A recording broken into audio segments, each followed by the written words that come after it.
So this was pretty successful. We gave this a shot with a pretty rudimentary setup here. We didn't want to get too complex. We kind of just wanted to get this started. And what do you think? This is turning out pretty crazy. This is actually 11 days. Fodder is generally 7 to 10. I was out of town, so I got a little bit behind. But we're going to go ahead and set this up and just show everybody how we did it here. Basically, we have 2 trays. We've got, this is a tray that's got the drainage slots in it.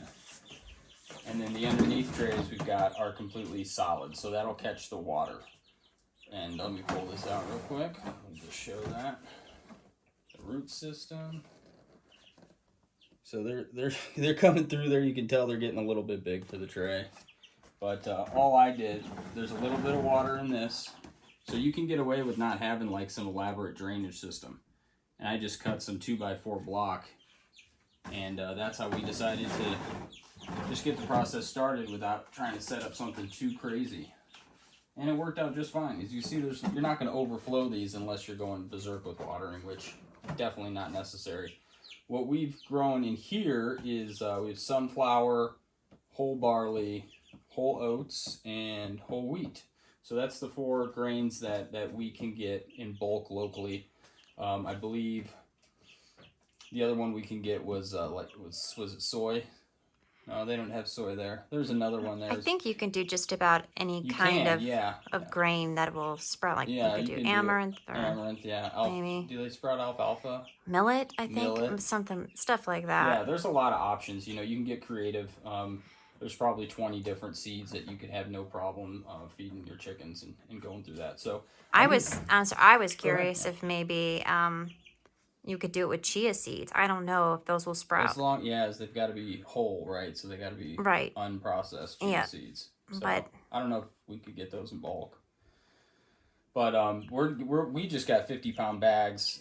We have a local feed store that has them at a very good price. We're very lucky in that regard, and we can get you got to use whole, right? You can't use anything ground or processed at all, otherwise you're not going to sprout. So generally speaking, when you get like your regular chicken feed, you couldn't just dump that in here. Some of them might sprout depending on what's in there, but most of it probably would not. You just use this because it's recommended to do 2 cups per a tray. And so what I do is, since I've got 4 trays,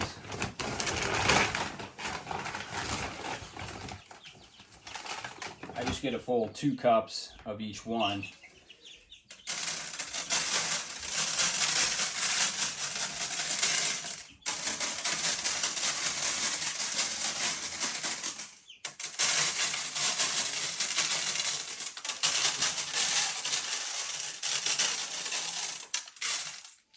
And split it up into 4ths. So we get our half cup, and then I just do that. Now, it's not going to look like a lot of seeds here, but as you can see, this is the exact same amount we used up here, and it worked out pretty well.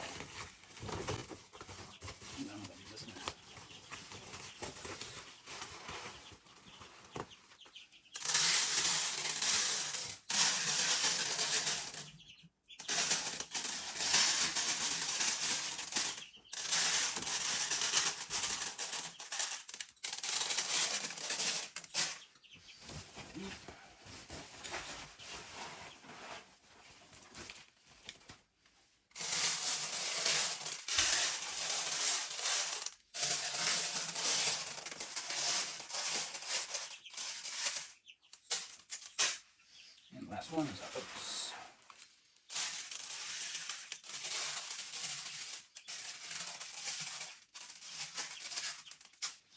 All right, and that's all they look like when they're in there.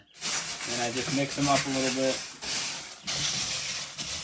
Try to get them fairly even. It's not going to be an exact science here.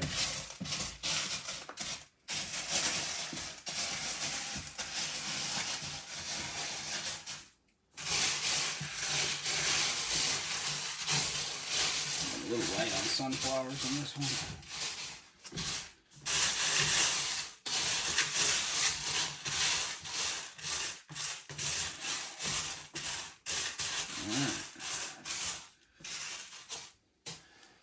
So that's all it looks like when we're done. And we use just a typical garden sprayer to water it twice a day. So just pump one of these guys up and do a light coating. I'll go ahead and transfer one of these out because this one's going to the chickens tonight.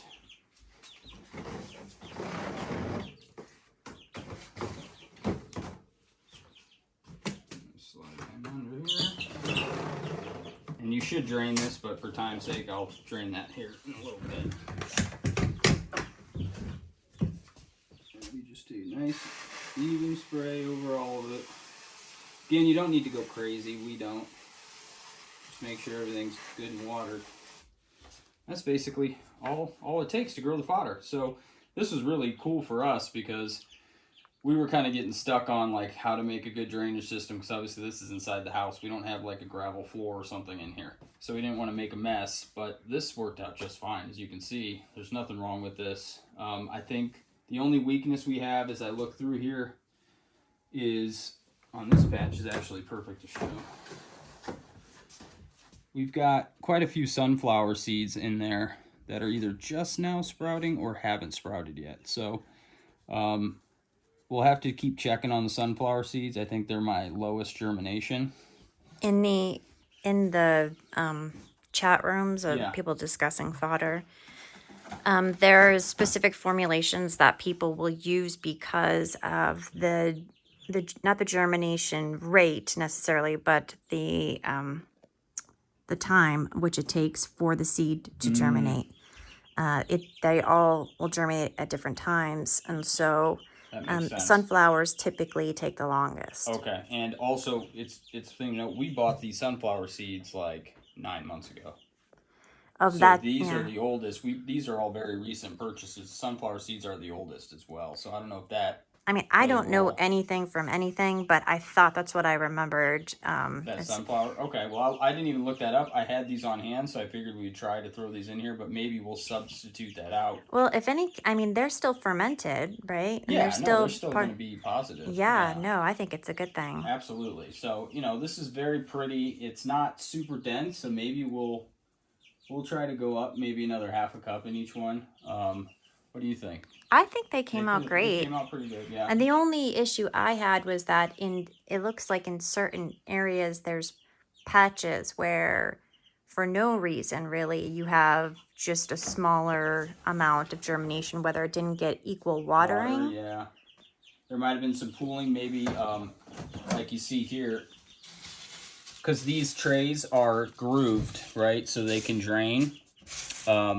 I think sometimes I'll have some seed that's kind of piled up in a pile, and I think that affects the germination. So I'll play with this and really try to get them evened out and then water them gently so I don't push them on top of each other, and maybe that will increase germination as well. But in the wintertime, this is invaluable because, you know, obviously if you're in a cold climate that's got snow, your chickies aren't getting anything green. And so this is our best thing to try to get that orange, beautiful yolk that we're looking for that you get in the summertime that can kind of fall off once you hit the winter months. So I think this is going to be pretty successful. We'll obviously have to check on the yolks, and the one thing's for sure, they're going to love them. And our little chickies absolutely love them as well. But this is the system as it sits right now. We're going to do, I think we're probably going to do a tray every day, right? Feed the chickens one tray every day. We have so many chickens. We do. Two. We might need to do two. So what we'll have to do then is every 3 days do a new shelf and just keep them rotated. So we'll probably have 4 shelves all going in different stages at the same time, and that way we can make sure we can get a half a tray to each pen of the chickens there. So that's it, I think.